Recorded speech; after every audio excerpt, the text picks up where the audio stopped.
Hey guys. Hi. She's really awkward on my channel. I am. Even though I was the one that made you make it. Yes. So she wanted me to tell you, which I was going to tell you, but I forgot I was going to tell you, about what happened last night.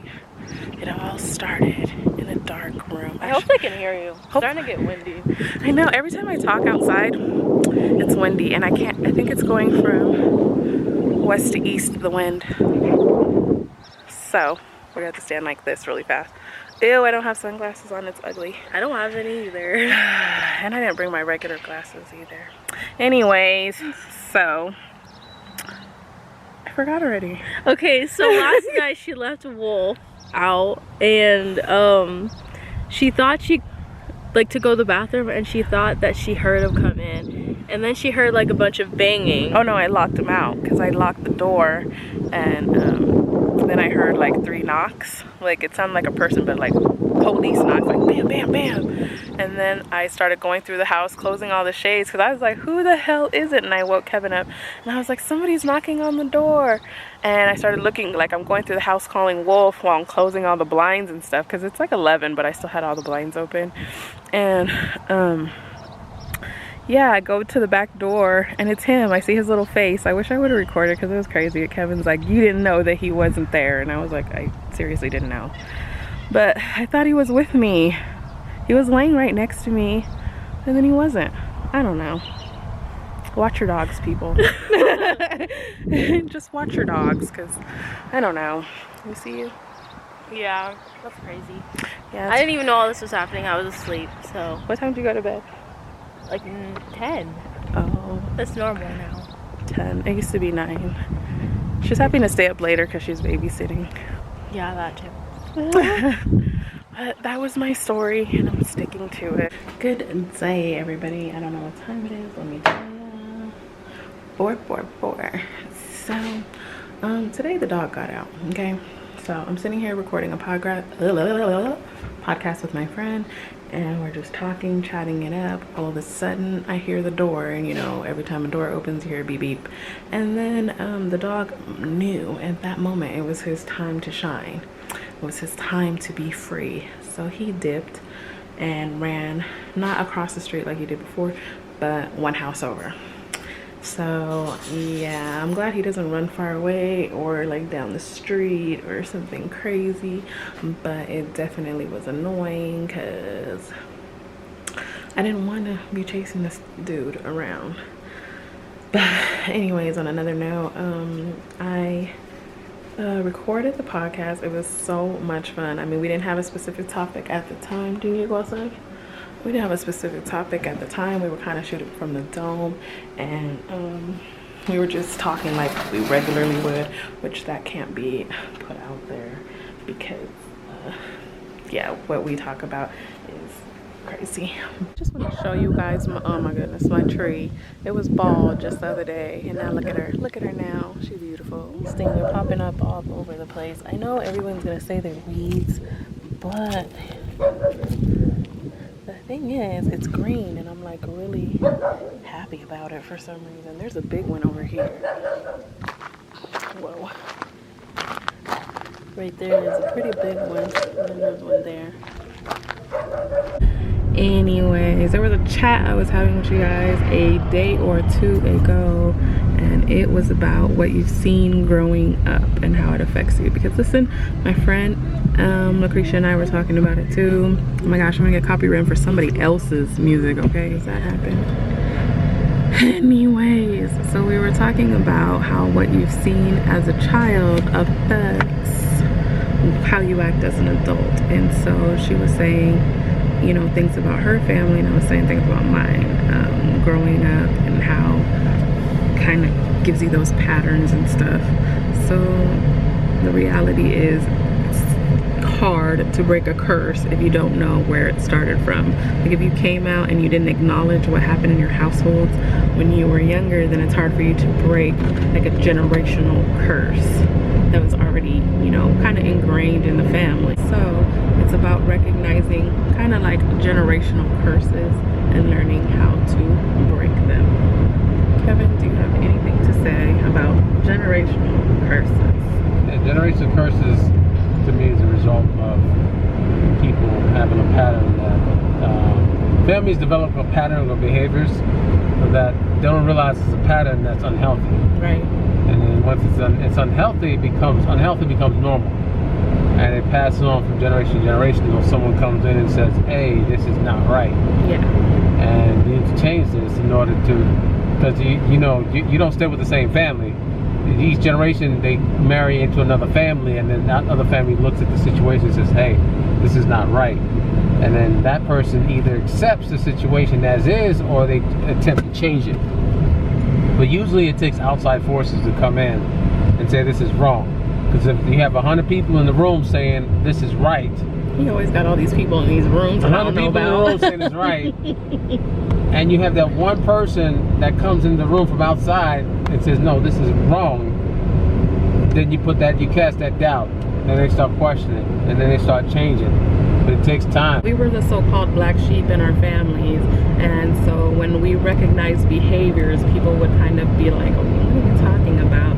Or if No, we you were didn't crazy. fall in line with what they felt like was the way the family should be. Now, my family, for the most part, is used to my, I don't follow the script that was given to me. It's always been, me writing little notes on the side and deciding like this is how I'm going to do things, because you're the narrator of your own story, right? But also within the story, there's somebody else narrating, right? Because you had like DNA, you've had an upbringing that already had things going on beforehand. So things that you had no control of. Your parents raised you in a certain way, and whether you liked it or not, this is how you were raised, so it affects you in some way, shape or form. Now either you can fight against it, or you can Join the party.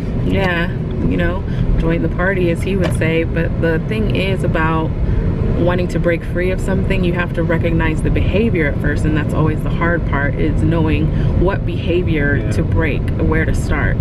So as my friend and I were speaking, we were talking about kind of the toxic behaviors that come into our families and are seen as normal, right? So growing up, there was a lot of shouting and a lot of screaming, and so I didn't want to do that when I had kids. I didn't want to bring that same element to my family, because obviously it brought me some sort of PTSD, right? So I'm like, no, I don't want to do that. But it had to be something that I acknowledged first of all, and secondly actively worked on not doing, because I would have these internal blow-ups and I would want to say some things that were wild, but were unnecessary. But it was because it was ingrained in me to kind of overreact to things. So it was kind of like, I need to break this. So I would write them down in a book, the things that I wanted to say, and then go calmly to my kids and be like, listen, you guys can't be doing X, Y, and Z. It's not good. And then that's how we would do things. So I wouldn't really have to yell at my kids. I would yell at my journal, right? So it's just really about acknowledging a behavior and then breaking free of it. But that's the hard part. There was a meme that I sent Lucretia yesterday, and it was about pretty much the toxic behaviors in families. And she was like, this is like spot on, because it pretty much defined our childhoods as we're looking at it, right? Because my cousin and my friend and I were actively talking about this, breaking generational curses, and actively trying to see where the curse stems from, is what these are the talks that we've been having lately. So you know what I mean, we've been counseling each other like in this little circle, me and my friend and me and my cousin, you know what I mean, because we're all we're on that personal growth journey where you're trying to be a better person, whether it be financially, emotionally, personally, in a relationship. Like, I'm trying to do like all of it, you know what I'm saying, like every piece of it. But it's a work in progress. It is hard. And if you have people in your family that you try to discuss it with them, right? You try to talk to them and be like, hey, why when growing up did this happen? And they'll be like, what are you talking about? Like, what are you talking about? Look, it was normal in their childhood, right? So what do? They pass it on, because they're like, well, this is what worked in my house. I feel like I was a pretty good kid, so I'm gonna pass this same behavior down to my kids, even though they weren't happy with how they were treated as kids. They didn't know any different. You pass something positive down to your kids, guess what? It goes down to their kids, right? So you're breaking the curse now because you've taught your kids better than you were taught. So that's the whole goal of this conversation that Lucretia and I were having. It's definitely good to break free of all the negativity and the toxicity that comes with family. And it's so toxic and it's so dysfunctional and it's so deep in there that people don't even realize it. And that's the sad part. They don't realize it.